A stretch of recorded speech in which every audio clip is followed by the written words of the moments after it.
Hey guys, this is Dave with Audio In, and this is the Juzear Clear. This is the first Juzear that I've ever owned, although they have been around for some time, but not as Juzear. They were actually previously operating under the brand name Junior, and I think also Junzai or Junzi. In any case, they are a new brand to me, but as always, I try to approach any IEM review as objectively as I can.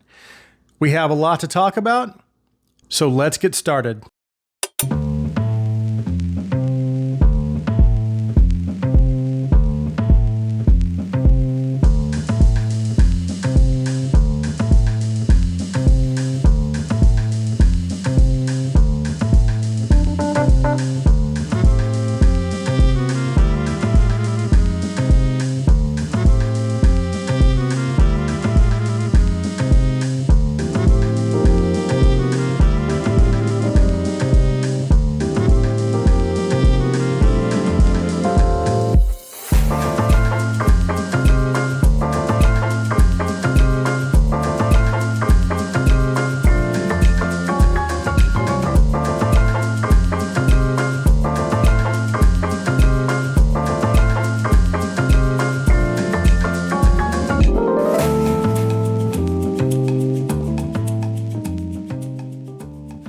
As far as what you get in the box, we have the IEMs and cable, of course. It also includes a pretty cool little case, a small assortment of small, medium, and large silicone tips, and then a couple of pairs of foam tips as well. I think one pair is medium and the other is large, and then they also include a cleaning cloth as well, which is nice. As for the price, specifications, and design, the Clear comes in at $50 and has a single dynamic driver configuration. The driver is housed in a 3D printed shell, at least what I think is 3D printed, and it's surprisingly well crafted and designed for this price point. And that goes for the cable as well. I was honestly surprised when I pulled these out of the box and got an up close look. The design of the faceplate is really cool as well. It has an iridescent silver, black, and blue streak type design along with the Juzear branding, and then it's finished with a high gloss. And as I had mentioned a moment ago, the cable is quite nice and is a little better than what I'm typically used to seeing at this price point as far as its overall build quality.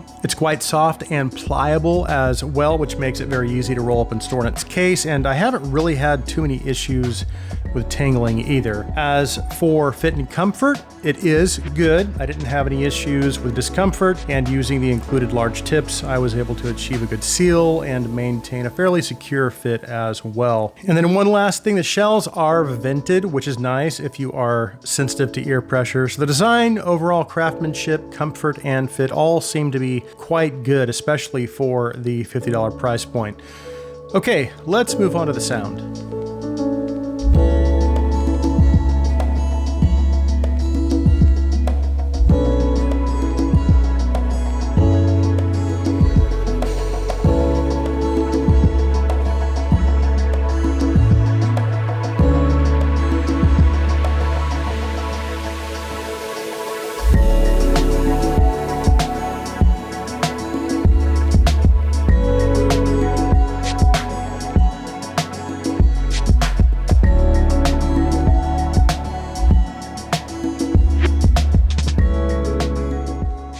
Okay, let's talk about the sound of the Juzear Clear. We'll talk about its general presentation, and then we'll go into the sound breakdown. As far as its sound signature, it's what I would consider to be an unapologetic V-shape. So you have a substantial amount of energy in the bass, upper mids, and treble, and then the mid-range is quite recessed. And it was very evident when I sat down for my first listen that they were no doubt going for a fun and engaging listening experience. But if we break the sound down a little further, starting with the bass, one of the things that struck me right away was the bass quantity. And I don't necessarily consider myself a bass head, but I can definitely appreciate a well-done V-shaped tuning as long as it doesn't come at the expense of the IEM's overall performance. And what I mean by that is as long as it doesn't become fatiguing too quickly, and as long as the bass isn't overwhelming the rest of the tuning. And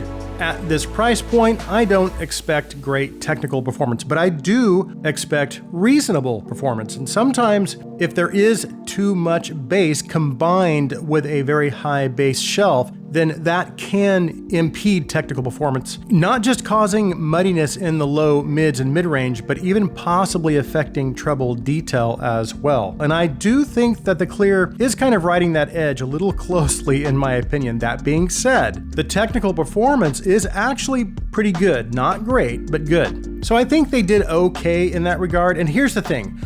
While I do think the Clear will satisfy most bass heads, I also think there will be those who, like me, might find it a little on the boomy side and who may not be willing to sacrifice other areas of performance. But on the positive side, it does offer good extension, good dynamics as well, which is to be expected from a dynamic driver. And then as you move up the graph into the lower mids, that high bass shelf we talked about does encroach a little bit into the mids, reducing some of the low mid detail, but it does also add some note weight and warmth and a little bit of richness to male vocals and instruments as well, which is actually quite nice. However, it can also cause female vocals to come across as a little husky sometimes. And then moving up the frequencies a little further into the mids and upper mids, you have a pretty significant dip in the mids that bottoms out right around 800 or 900 hertz. And it is significant enough to cause some hollowness with vocals and instruments. But then that energy picks right back up as you move into the upper mids. But they've taken kind of an interesting approach with the tuning of the upper mids, because typically you see a bump in the ear gain region between around 2 and 3K, but here the bump doesn't show up until around 4.5K. And unfortunately, what that can do is introduce additional unnaturalness to vocals and instruments. So not the most natural set out there at this price point, but in all fairness, that's to be expected with most V-shaped IEMs, especially at this price point. And again, the goal with an approach like this is typically to provide a really fun and engaging listening experience as opposed to a natural one anyway. So we have a pretty significant amount of energy around 4.5K, and that is introducing some unnaturalness, but that energy does also really help to bring things back into balance as a whole, and it helps to offset much of that extra energy in the low frequencies, and that energy does carry through into the rest of the treble as well, and even into the upper treble. And that treble energy kind of works in combination with the upper mid-range energy to help keep all of that bass in check. And it does that quite well. And that additional treble energy also helps to bring some much needed detail back into the picture as well. And it's actually a substantial amount of detail. So cymbal strikes and hi-hats sound quite good and have really nice energy. There's also adequate upper treble presence as well, which means it's going to give you nice amounts of shimmer and air if it's present in the recording, and it's going to open things up a bit as well. Not that I would consider the soundstage to be wide, but it is pretty good for this price point. And that kind of segues us into technical performance. So we've already talked about detail retrieval. The mid-range could use a little bit more detail, especially in the lower mids, but it does clear up as you move into the upper mids and treble. So the overall detail presentation sounds good enough as to keep it from sounding inaccurate or unclear. But it's just okay. I would consider it to be about on par with most of the other IEMs in this price range. The soundstage is about average as well, as I had mentioned a while ago. Imaging and instrument layering is also just okay.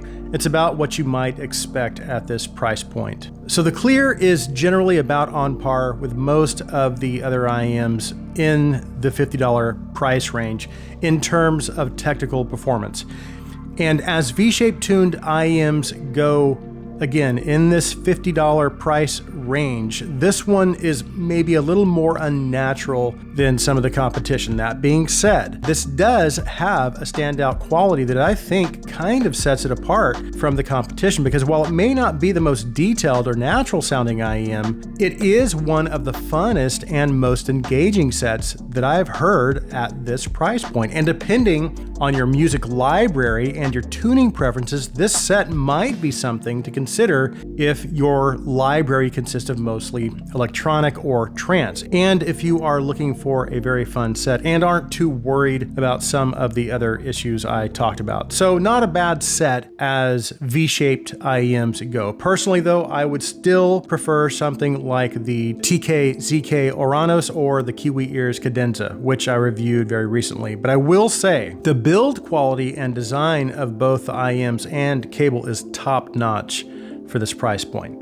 So that concludes my review of the Juzear Clear. Thank you guys so much for taking the time to watch. If you like my content, please take a second and hit that subscribe button. Also, if you would please like this video, please share this video. I hope you guys have an awesome day.